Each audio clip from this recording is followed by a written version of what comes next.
Hello, my name is David Aswani. I'm from Kenya. I live in Nairobi. I am a Joomla volunteer working with the Joomla event team. I am also a Joomla user group organizer for Nairobi, and I'm also a Joomla event team. Joomla Day event organizer. So today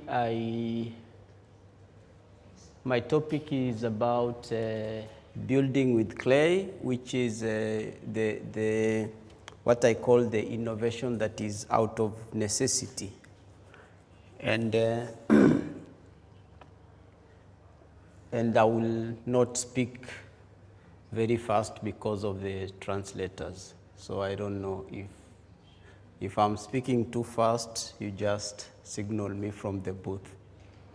If I'm okay, you say, yeah, okay, that's nice, yeah. So I would, I'm married and we live together with my wife in Nairobi. I am in the Joomla cycling team, and we have a sponsor, so we get 10 cents euro for every 1 kilometer. I also am in the Joomla running team, so I also run. So to start my topic, I was going to ask how many of you are using Android phones? Yeah, and how many are using Apple? Yeah, a few. And how many are using BlackBerry? No. And how many have ever used a BlackBerry? Yeah. And how many, when you are using a BlackBerry, you are ashamed to say that you are using a BlackBerry? Yeah, same to me. When when I was using the BlackBerry and Apple was coming in too fast, and every time somebody would ask, are you using Apple or are you using BlackBerry? And when it was the time for me to say I'm using a BlackBerry, I was not lifting my hand up.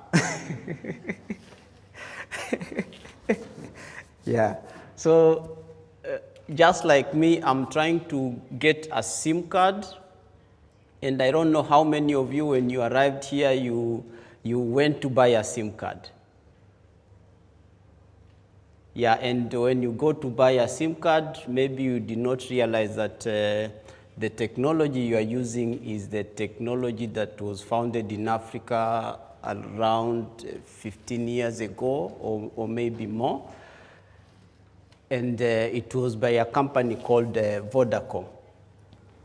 And now, with like franchising, now pay-as-you-go SIM card is all over Europe, and every time you travel, you don't need to be on the international tariff. You just buy a SIM card and use.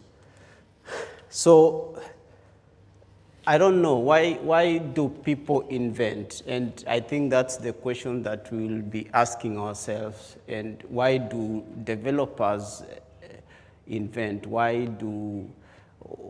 did, for example, Tesla invent the alternating current to power up a bulb and to power up a city? Why did Henry Ford want every car to have everything as long as it was black? And why did Eric Merrifield invent the dollars? And I don't know if you all know about the dollars. It looks like this. And this is Cape Town. When you look behind it, you can see the Robben Island. And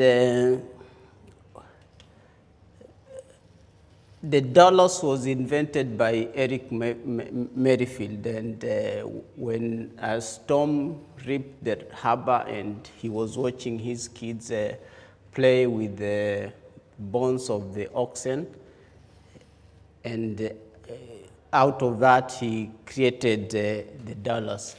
And if it wasn't for his invention, then the global shipping industry would not have survived without the dollars. And that's how invention helps. And when you look at what pay-as-you-go does and what the dollars does, and the same invention is an African invention. And the reason why we talk about the African invention is because the African invention is the invention out of necessity. Is an invention that really helps and solves the challenges for the people.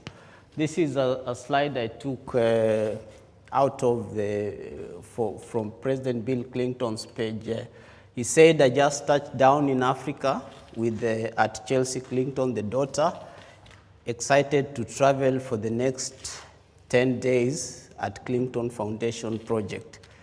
And then he got this response: "You just touched down in Africa? You are in all 54 countries at the same time?"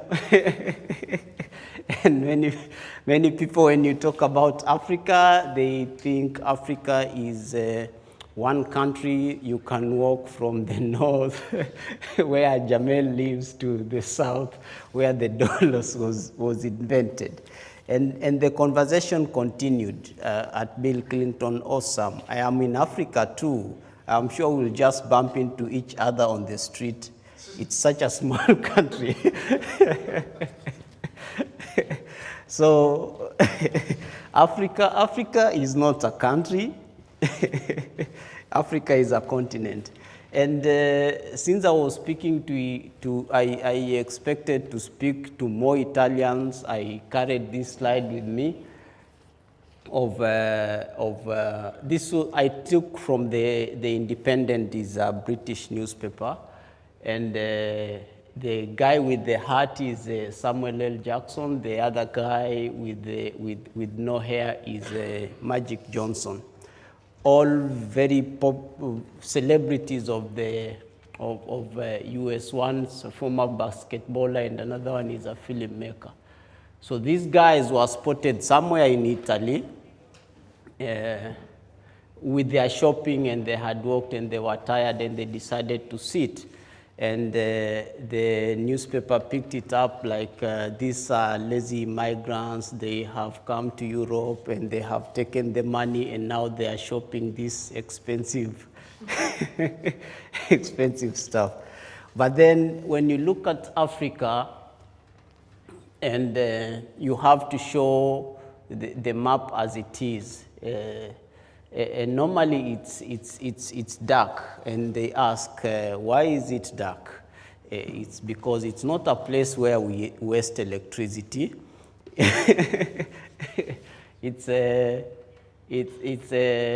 When you have something on and the other one is off. So when you are on your phone updating your Facebook status, the lights are off, and it's also a place where there is a lot of global network and connectivity that is happening at the same time that powers out the way people innovate.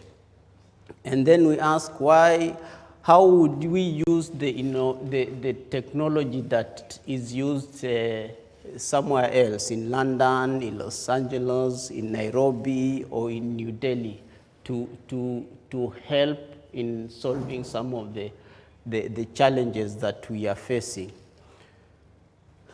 And then we come to the real innovation.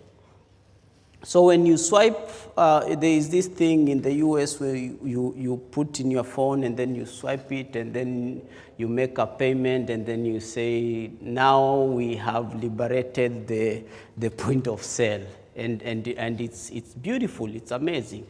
But then again, you ask yourself, who needs a credit card?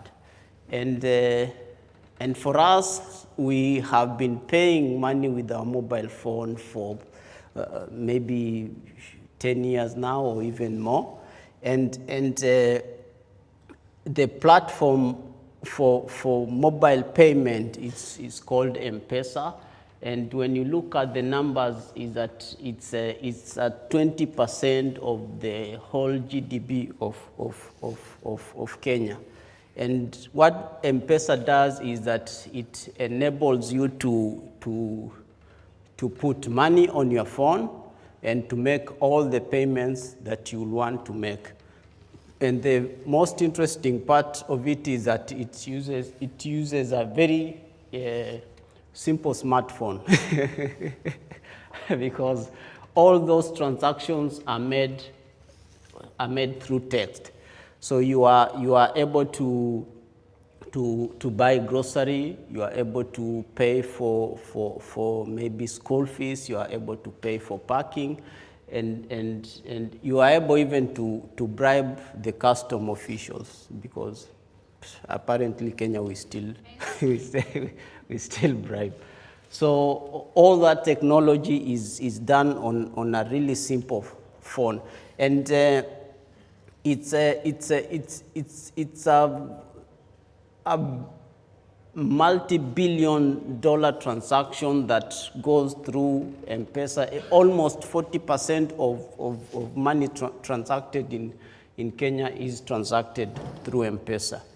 So now when M-Pesa came and it was the mode of payment, and as developers we were thinking, okay, now you are designing a website, an e-commerce website, you need to be paid. So how do you get paid? Because nobody was having the plastic, the credit card and the debit card, and everybody was able to pay using M-Pesa.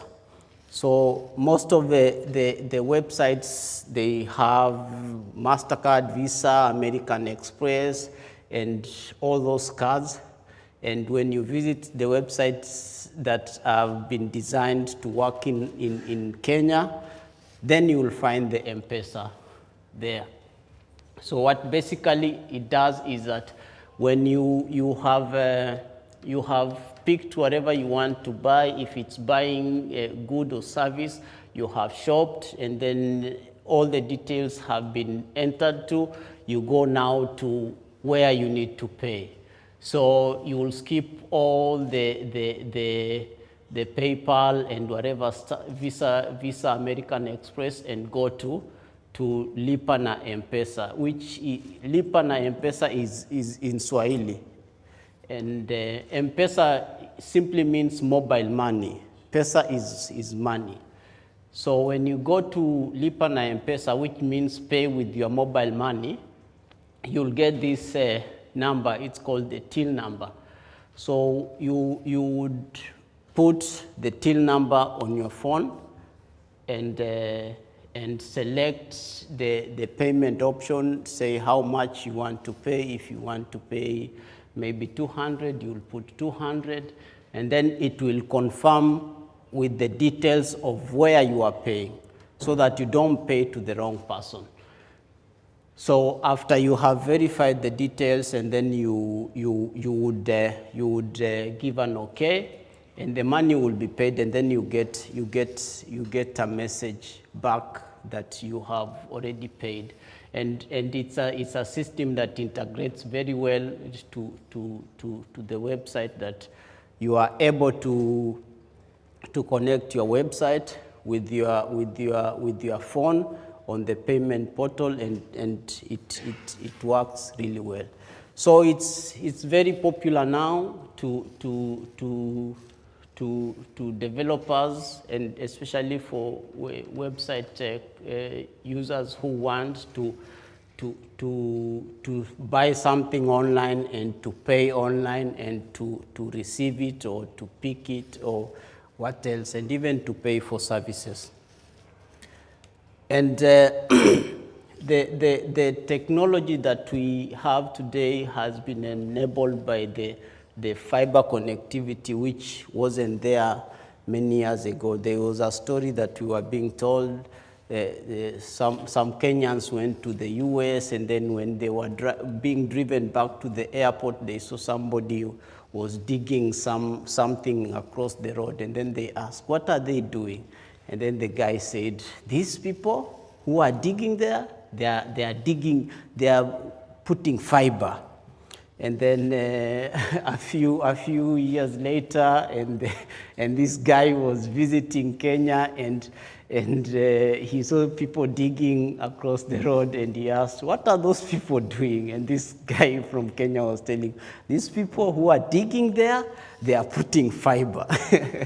So connectivity now lifts 4% of the country's GDP, and in most African countries, the connectivity is really restricted by the government. And what, like for us, our government does is that it looked at how technology helped the society and said, if technology puts around 4% of the GDP, then it should be liberal. So one morning, and this one I picked from the BBC, one morning even Somalis were shocked by the high internet speed that they were having, and then Kenya was ranked among the fastest mobile internet speed in the world, beating America, Taiwan, Sweden. And so I asked Rowan if she trusts the BBC, and she said, yeah, I trust the BBC, and these are figures from the BBC. So I was just researching before when I was making this presentation to know what kind of speeds people are enjoying. So I talked to Jason, I talked to Punet from India, I also talked to Sarah from Sweden, and they were trying to just share with me the kind of mobile internet speed that they have. And I was talking to somebody about their internet here in Italy, and they said normally the downloads will be at even 1,000 Mbps per second, and then, but the upload will be like 20 or lower. So in a way, in Kenya, we've managed to have a certain threshold of internet provision whereby you can easily get 30 Mbps upload and 30 Mbps on download. And this guy was telling me yesterday that when he looked at Kenya, and Africa as a whole, he did not imagine that there would be internet. He did not imagine that there would be speed. So in a way, yeah. So before then, we had something called brick. And brick was an invention to give you internet and to give you power. And all in the way of just solving a particular problem, that if you are living in a remote area and you cannot access electricity, but you need internet, then what do you do? And the internet now needs electricity. So brick was something like this, and it will have power. You will charge it when you want to charge it, but then when you power it on, you will be able to also power the internet. So when it came, then finally we had the mushrooming of free internet spots everywhere, and people would access it, and they were in shops, they were in matatu, in buses, in restaurants, because of the simple innovation. And we, as a developers, we ask, why should we change something? Why should we innovate? Why should we have an iPhone, you know? And a friend of mine was sharing with me how when he was watching Steve Jobs present the iPhone, and when you scroll it down and it goes down and makes the bounce, he was seated somewhere and he just got goosebumps and he said, I want to have this thing. And, and why would somebody invent something that gives somebody goosebumps in south of France when he's presenting it in California somewhere? Why would he do that? And you see that as developers, it's something that we think about to continue to be on this way, or to continue thinking about how we can change and how we can make it better, considering the fact that when you are doing it, you are by solving very small basic problems, you are solving the world's problems. And just like what M-Pesa did, it was solving a very basic problem, and at the end of the day, it was solving the world's problem. So we've had the connectivity era, we've had the fiber era and the innovation era, and we then went to the information era, whereby people wanted to access the information. Now there was the internet, the Wi-Fi, and all those things, and now it's the time that you live for information. And Kenya was ranked amongst number 66 on the Good Country Index, and their contribution was basically on science and technology. We have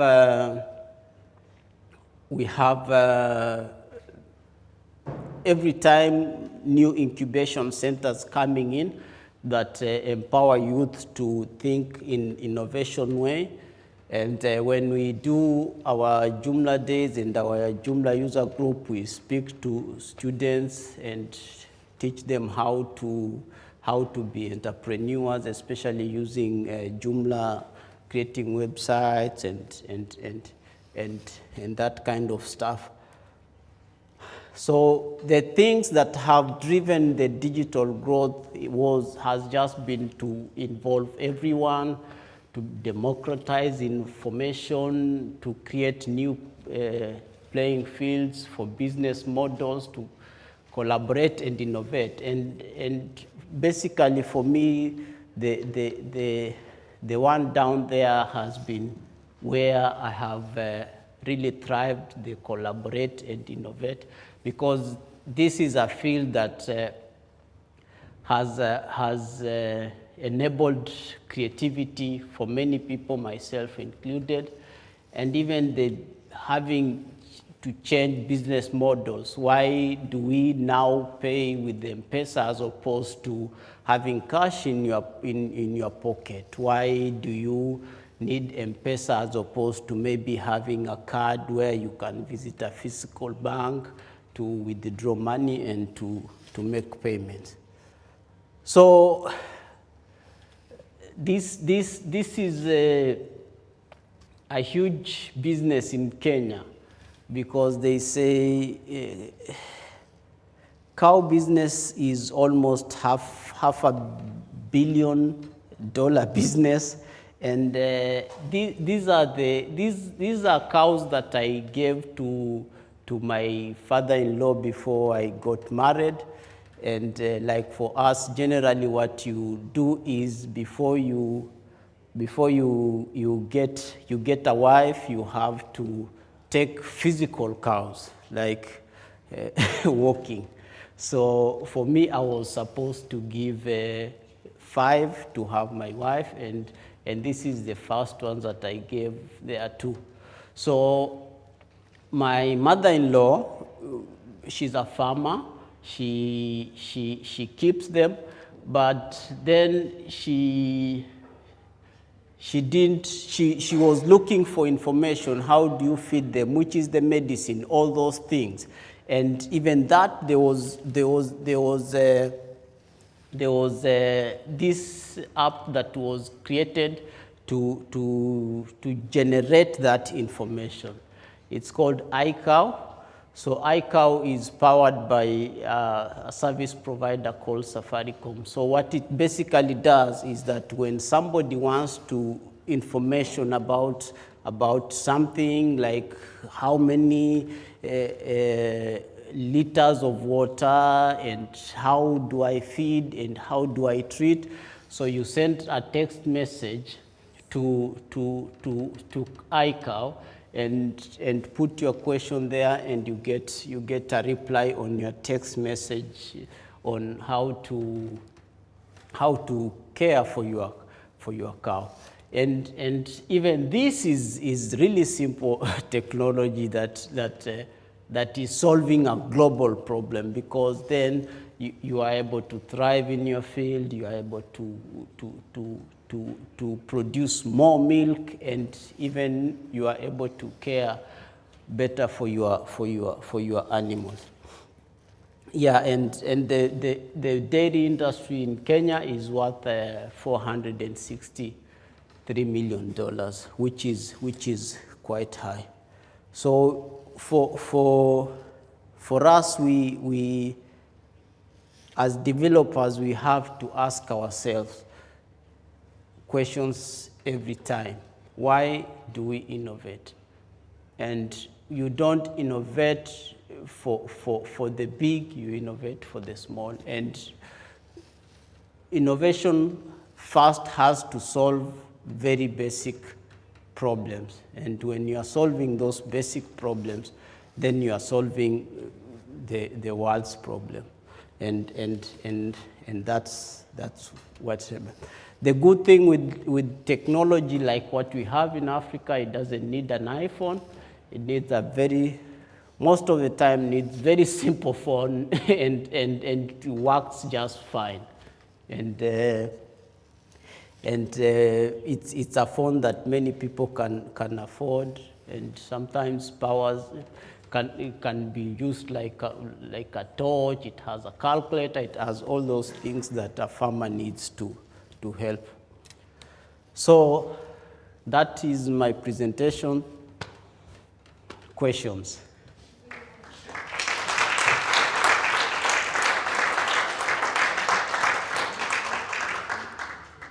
Questions?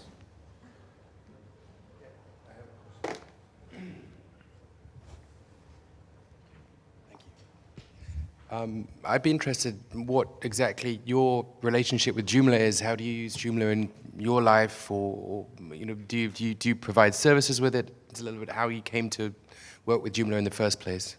Your name is? Oh, sorry, Jay. Sorry? Jay. Maybe you can say your name and your country. My name is Jay Hayden. I'm from England, and I've lived in Germany for most of my life, and now I live in Croatia. Okay. Okay. For me, I'm developing with Joomla. I am a web designer, developer, and graphic designer. And for I think it's 6 years now, I've been working with Joomla. And since 2015,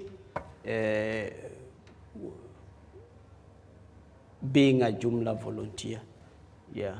So I have started Joomla user groups in Kenya, and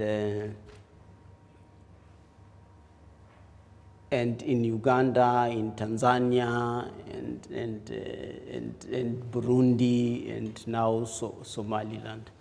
So for 6 years, we have tried to bring awareness of the Joomla use and the Joomla community in the East African region. Yeah.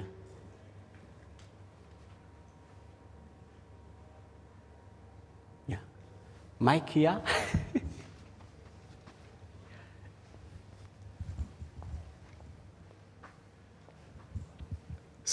So my name is Hagen, I come from France, and my question is about the cows, because it's more or less an IoT project, so you have a thing, a cow. And have you ever considered to connect this somehow to Joomla, so that you see where your cows are, or, I don't know, the parameters of these things under the cow? I don't know what's the name in English. Or this, The milking. yeah, I don't know, because iCow was about question and answer about cows? Yes, yes. Yeah. Yeah. And is it possible to connect your cow somehow? Or? I think what you're asking is what what we are doing now is to there's a chip that they are putting to the elephants, for example. Yeah. Because now what we have in Kenya, and it's also in Tanzania and in South Africa, that the amount of elephants or rhinos which are endangered are becoming less. Yeah.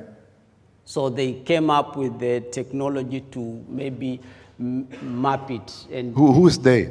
the Kenya Wildlife, Okay.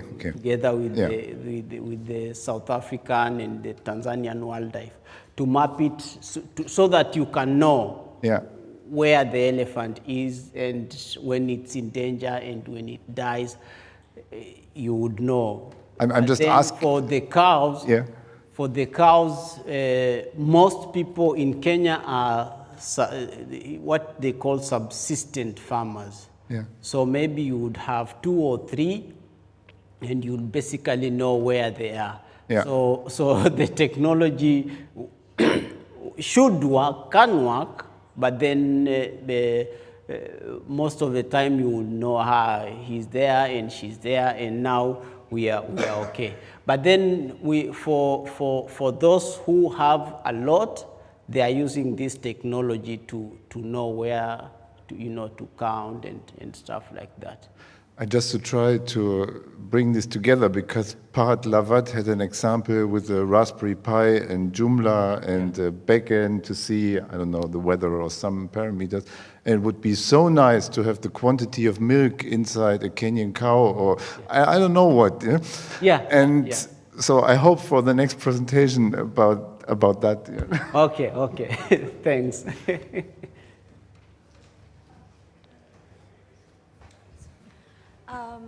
First of all, thank you. Yeah. It's Chiara from Italy. I really enjoyed this talk because it's completely new world. Yeah. I mean, you're facing completely different problems. Yes. I realized that when I designed a Joomla website, which is called Apps for Ag. Yeah. Do you know this website? No. It's promoted by CTA. It's a company in the Netherlands is working for farmers around the world, in Africa as well. Yes. And when I saw the iCow, I recognized one of the applications that was inside this website that I designed using Joomla. Yeah. So I wanted to ask you, how are you using Joomla to solve basic problems, to make big change? Are you doing something like right now? Do you have a project or something that you're working on to trying to bring a change? Yeah. Yes? Yeah. Is that something you can tell us? Okay. So what for my first involvement is to help, because most people don't. This is our typical way of development. Somebody will go to somebody else to tell them, okay, you are a developer, you know about this website thing, so please make for me a website. But then they don't know that it's something that they can do for themselves. And right now, the situation is different because people can access laptops and the internet is there. And so for me, my first project was to just give awareness that these are things that you can do for yourself. And then the other is I create websites for women who are doing small handcraft things like creating this, and they don't know nothing about the website, but then they create beautiful things. So I help them in getting their products, what they do with their hands, to the market through the use of the website for Joomla. Yeah. Yeah. So right now we are working with 5 universities in Kenya and a few around East Africa, and we have an event called CMS Africa, which is every year, and next year around March we will be in Kigali, Rwanda. And basically what we do is that we bring all the content management systems together, Joomla, WordPress, and Magento, and they can interact with people, and people can learn from it. So basically what CMS does is to hold conference in different countries, and this year we did it in Nigeria, and next year we'll be doing it in Kigali, Rwanda. And this time Joomla is very much involved because the president of Joomla and some departmental heads will be coming to Rwanda for the event. Yeah. Thank you.